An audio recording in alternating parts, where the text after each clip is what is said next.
بہت سارے ایسے لوگ ہوتے ہیں، آپ نے نماز میں دیکھا ہوگا امام سے پہلے بھی بہت سارے ایسے لوگ ہوتے ہیں کہ کوئی ہوتے ہیں رکوع میں چلے جاتے ہیں، سجدے میں چلے جاتے ہیں۔ اب آیا امام سے پہلے رکوع میں چلے جانا، رکوع سے اٹھ جانا، یا سجدے میں چلے جانا، یا سجدے سے اٹھ جانا، یہ نبی کریم صلی اللہ علیہ وسلم کی سنت کے مخالف ہے یا سنت کے مطابق ہے؟ اس کے بارے میں نبی کریم صلی اللہ علیہ وسلم نے کیا فرمایا ہے؟ حضرت برا رضی اللہ تعالی عنہ نے مجھ سے حدیث بیان کی کہ نبی کریم صلی اللہ علیہ وسلم نے جب سمی اللہ لمن حمیدہ کہتے تو ہم لوگ فوراً سجدے کے لیے اپنی پیٹھ نہیں موڑتے تھے جب تک نبی کریم صلی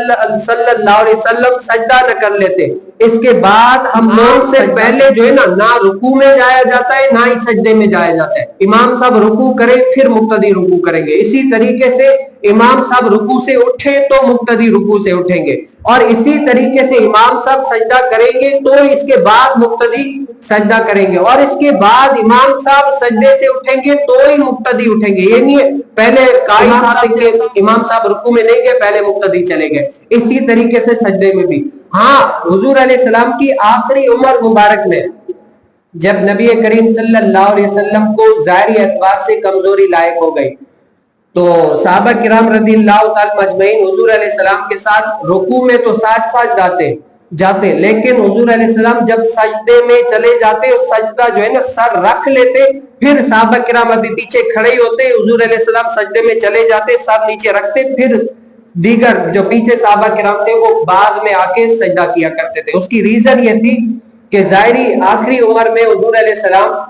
ظاہری اعتبار سے کمزور ہو گئے تھے۔ کچھ محدثین نے فرمایا تھا کہ حضور علیہ السلام کا جسم مبارک بھاری ہو گیا تھا، اس وجہ سے حضور علیہ السلام جب سجدے میں جاتے بعد میں دیر سے صحابہ کرام سجدے میں آتے تاکہ حضور علیہ السلام سے پہلے سجدے میں نہ چلا جائے۔ کیوں؟ جب کمزوری ہوتی ہے تو وہ امام صاحب آرام آرام سے سجدے میں جائیں گے، اور پیچھے ماشاءاللہ سارے چاق و چوبند اچھے ہوں گے تو وہ کیا ہے اگر سجدے میں چلے گئے تو امام صاحب سے پہلے نہ سجدہ کر لے۔ اسی لیے یہ بھی اس بنا پر جب کوئی عذر لائق ہو، اور یہ حضرت سیدنا ابو موسیٰ اشعری رضی اللہ تعالیٰ عنہ سے مروی ہے، اپنے مقتدیوں کو کہا کہ جب میں سجدے میں چلا جاؤں نا اس کے بعد تم کیا کرنا، سجدے میں آ جانا، کیوں میرا جسم بھاری ہے اور اگر میں کوشش کرو گے تو میں آرام آرام سے سجدے میں جاؤں گا، اور تم دیر کرو گے تم جلدی سے آ جاؤ گے تو یہ نہ ہو کہ میرے سے پہلے سجدے میں چلے جاؤ۔ اور دوسری حدیث مبارکہ میں نبی کریم صلی اللہ علیہ وسلم نے فرمایا کہ جو لوگ امام سے پہلے سجدے میں جاتے ہیں تو اللہ تعالیٰ ان کے سر کو گدھے کا سر بنا دے۔ کیا ہے؟ ان کے سر کو گدھے کا سر بنا دے۔ پہلے سجدے میں جاتے ہیں، رکوع میں جاتے ہیں، یا الغرض جو انتقالات امام کے ساتھ کرنے چاہیے تھے جماعت میں رہ کر اور امام سے پہلے وہ کرتے ہیں تو نبی کریم صلی اللہ علیہ وسلم نے فرمایا کہ اللہ تعالیٰ ان کے سر کو کیا ہے گدھے کا سر بنا دے گا۔ یہ وعید ہے ان کے لیے۔ اسی لیے فرماتے ہیں کہ اگر کوئی عذر نہ ہو،